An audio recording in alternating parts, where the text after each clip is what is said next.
سلام و عرض ادب خدمت شما عزیزان و علاقه‌مندان به موسیقی. من میثاق تفاخری هستم، مدرس و نوازنده سازهای کوبه‌ای. در ادامه آموزش ساز زیبای هنگ درام قراره که توی این بخش اسم نوت‌ها و یک سری تمرین در ارتباط با نواختن خدمت شما توضیح بدم. همراه من باشید. در ویدیوهای قبلی در ارتباط با نحوه ضربه زدن روی ساز براتون توضیح داده بودم. شما به عنوان نوازنده ساز هنگ درام در قدم اول موظفید که اسم نوت‌ها رو بدونید. گفته بودم سازهای تو بازار با گام‌های مختلف هست، ولی چیزی که عرف و اکثر مدرسین از اون استفاده میکنن گام ره مینور هست. پس ما هم توی این ویدیو قراره که اسم نوت‌های گام ره مینور روی ساز هنگ درام رو براتون توضیح بدم. نوت‌های گام ره مینور. در گام ره مینور یا ره کرد بمترین نوت ما که از نظر ظاهری هم بزرگتر از بقیه هست نوت لا هست و زیرترین نوت ما که میشه بالاترین نوت ما باز هم لا هست. این دوتا لا اصطلاحاً میگن اکتاو، لای اکتاو پایین، لای اکتاو بالا. اگر ساز شما نوت‌هاش قرینه و از وسط نصف میشه مثل ساز من، چیدمانش به این شکله: لا، سی بمول، دو، ره، می، فا، سول، لا. یه بار دیگه: لا، سی، دو، ره، می، فا، سول، لا. پس دو تا لا داریم، دو تا هم ره داریم. نکته خیلی جالب اینه که نوت دینگ ما هم کوکش ره هست. پس این هم ره، این هم ره. عین دو تا لایی که داشتیم، این دو تا ره هم اصطلاحاً اکتاو هم دیگه هستن: ره اکتاو پایین، ره اکتاو بالا. اگر سازتون قرینه نیست، بمترین نوت شما دقیقاً جلوی خودتونه. پس این میشه لا، سی بمول، دو، ره، می، فا، سول، لا. پس دقیقاً دو تا لا روبروی همدیگه قرار میگیرن.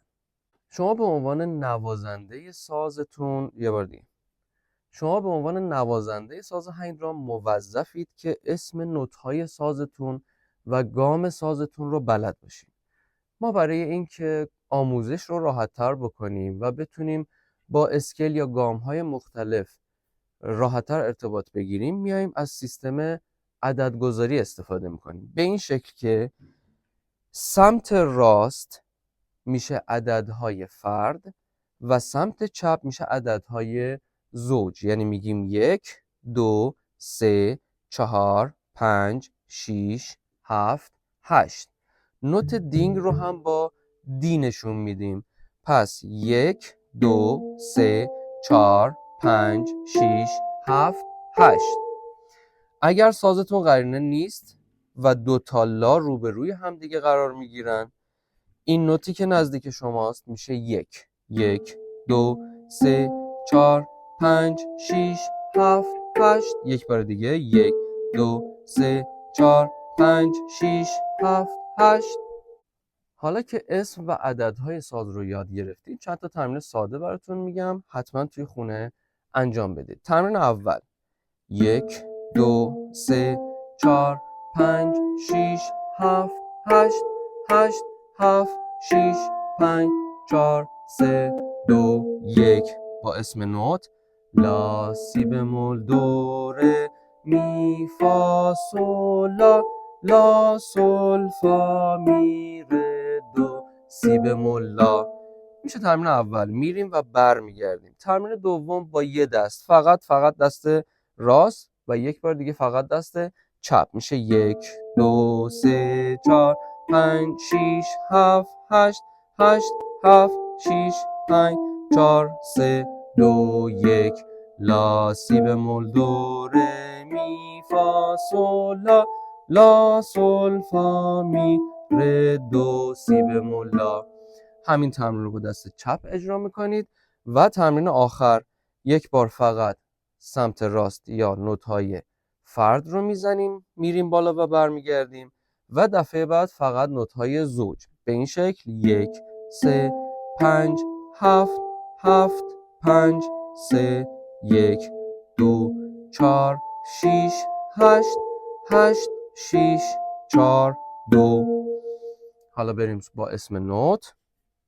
لا دو می سل سل می دو لا سی بمول ره فا لا فا ره سی بمول. این چند تا تمرین رو روزانه تکرار بکنید تا به اسم و عددهای نوت تسلط کامل پیدا بکنید. ممنونم که تا انتهای ویدیو همراه من بودید. امیدوارم آموزش‌های این بخش براتون مفید بوده باشه. برای مشاهده ادامه ویدیوها شما میتونید کانال اینستاگرام و یوتیوب من رو دنبال کنید. متشکرم.